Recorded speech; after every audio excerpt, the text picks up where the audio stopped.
Good evening, and I'm Siddharth Talia. You're watching Breaking Ground, and we're covering, of course, the reactions that have come in from different quarters over the controversial documentary that's been put out by the British Broadcasting Corporation on Prime Minister Narendra Modi and also the Gujarat riots. It's been slammed worldwide and also in India for portraying a heavily one-sided version of events that had taken place in 2002. But the familiar characters that have actually been actively trying to malign India's image overseas are once again at it. Leading this anti-India propaganda from the front is the controversial Islamist Majid Freeman, who's been actively promoting the documentary with some of these tweets, and I quote, "Orders were coming from the top, seeing silence from British Hindus. Many happen to support Modi and the BJP."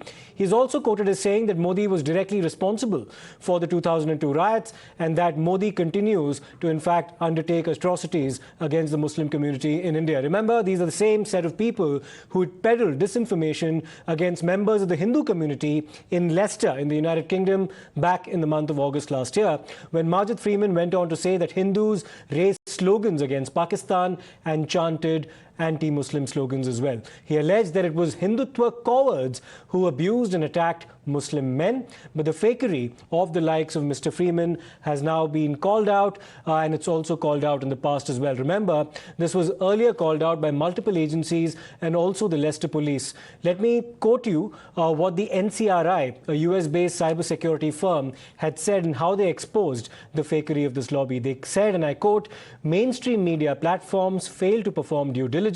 The BBC, The Guardian, The New York Times did no due diligence. No due diligence by the main media outlets on Majid Freeman as well. Amplified voice of a conspiracy theorist, extremist sympathizer. Freeman was a central agitator in the events of Leicester.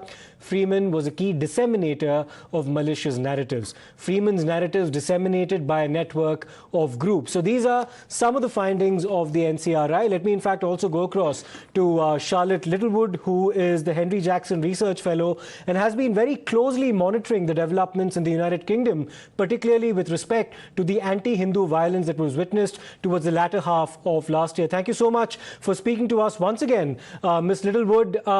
My first question to you, have you seen the BBC documentary? The second part was out late last night, the first part the week before. What do you make of the documentary that's been put out by the British Broadcasting Corporation?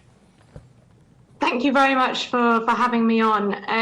I've seen the first part of the first documentary, and I feel personally I don't need to watch further.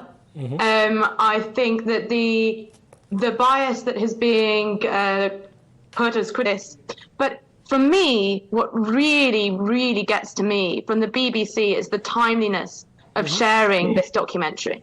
We are just 4 months after the unrest in Leicester. The timeliness here is beyond reckless, beyond irresponsible, and I would like to actually share with you how I think that the BBC were very aware of what they were doing and what they could stoke, if you're interested in that. Absolutely, we are very much interested. So let me, in fact, follow that up by asking you, what do you think the BBC's motivations were in putting this documentary out? And you also raised questions about the timing. Tell us a bit more about that. Yeah, so I think when I've come to look at these issues with the press, and Leicester was a rude awakening call for all of us with the press, I've always lent towards ignorance and a lack of awareness of the situation, fast reporting and needing to get the news out and not necessarily knowing who the key players are, especially when it came to things like platforming Majid Freeman.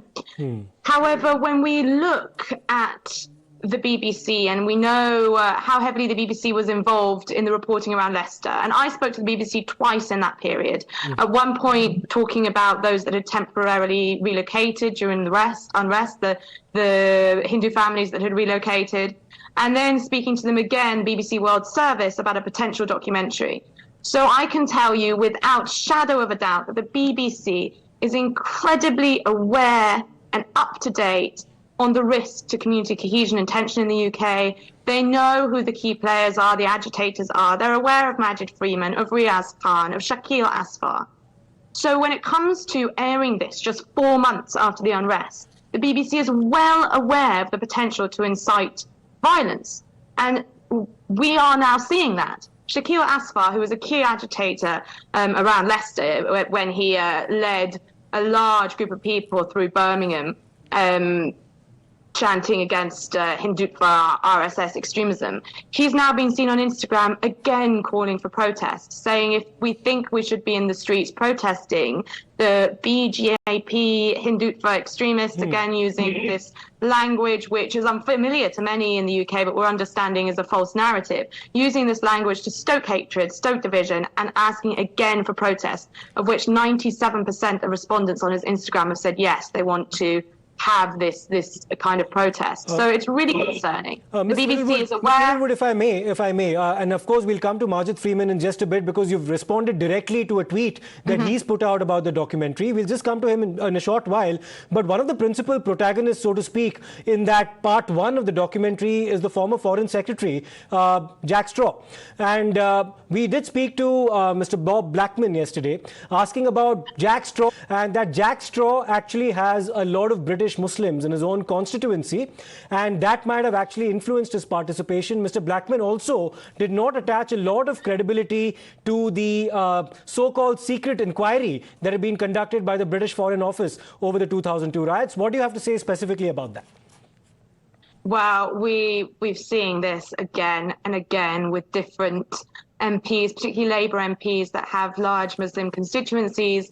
Unfortunately, it was a grossly large number that turned up in Leicester, estimates between 600 and 800, to protest the alleged Hindutva. And this is very worrying because it suggests a large section of the Muslim community have been convinced of this false narrative.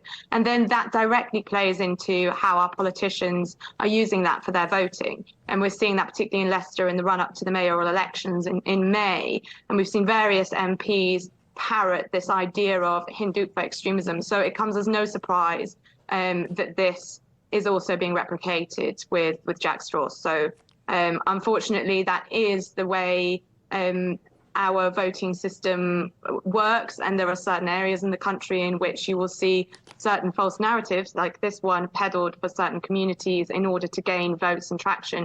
It's a very frustrating situation, but the BBC doesn't need to be involved in that.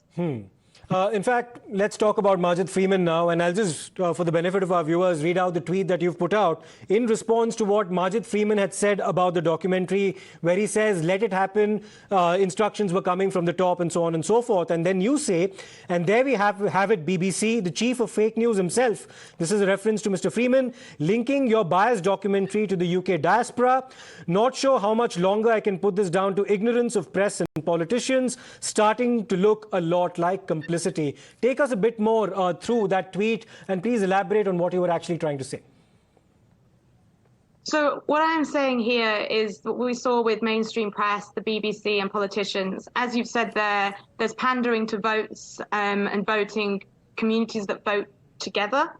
But also we see with certain communities in the UK a particular disregard and a lack of defence and protection for them. We see it with the Jewish community, and we're seeing it again now with the Hindu community.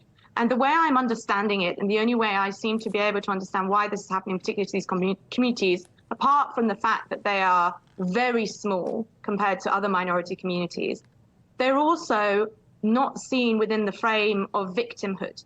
And there are, in the UK, a political framework, way in which to look at things, a lens, if you will, that puts classes into oppressed and oppressor.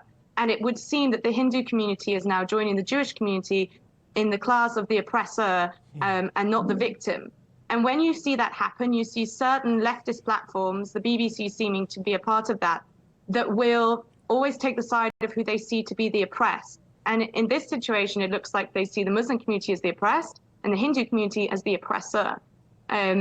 Which is something very concerning. This narrative is something that is concerning and has driven intolerance in the UK and a lack of protection to certain groups for a long time. And it's something I really hope to challenge.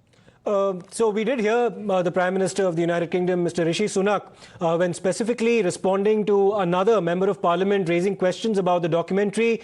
Mr. Sunak did say that he did not agree with the kind of characterization of Prime Minister Modi that was being projected in the documentary by the BBC. Do you think that's a sufficient enough explanation, or do you actually see this documentary going some way in perhaps unsettling Indo-British ties, which have actually blossomed in the recent past, but do you see this documentary seeking to play spoilsport? Oh, I think that there is a potential here for this documentary to both unsettle the communities in the UK and to cause issues with our relationship with India. This is incredibly reckless, and it also comes across as a wanton interference with minority groups, which actually is darkly reminiscent of a colonial mindset in and of itself. And I think that Rishi Sunak's statement was in fact bold, and I'm very I'm proud of having him as our Prime Minister and the statement that he's made there. But I hope that that develops and that we see more of that, because we have a fine balance. Ms. Littlewood, I'm afraid we're running out of time, but there was a very comprehensive response to some very pertinent questions and serious questions now being asked by the likes of yourself as well about the motivations of the BBC in putting this documentary out. Thank you so much for speaking to Times Now. We have to slip into a short break now. We'll come back with a lot more on the other side. Do not go anywhere.